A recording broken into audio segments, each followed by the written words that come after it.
He's still in pain, but lucky to be alive.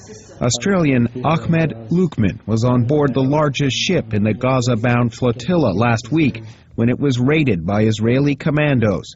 He was on the back deck, running to get inside, when he saw a laser sight settle on his leg.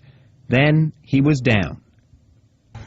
Well, I obviously knew that I'd been shot when I could see the bullet on the floor in a puddle of blood. Blood just pissing out of my leg in two holes. And,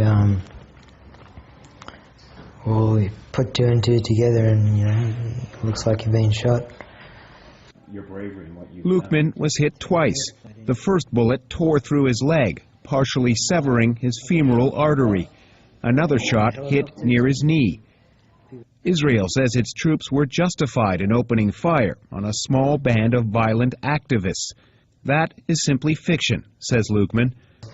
None of us know anything about fighting, and none of us intended to fight. We're peaceful people.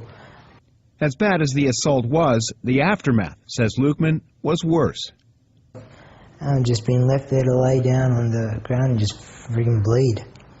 And can't believe it. Many of the soldiers that came up picked up my passport because it was a different colour, looked at it and chucked it on the ground next to him and said, "Oh, you're Australian." His wife, Jerry, was with him.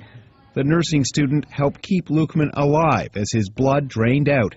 Later, as other activists were deported, she chose to remain in detention in Israel to stay with her husband. She says the harsh treatment didn't end on the ship. The treatment of us was just completely unacceptable, and I've never met anyone whose heart has become so hard and so black in my life. Both husband and wife say, despite everything, it was worth it to put the Gaza blockade back in the headlines.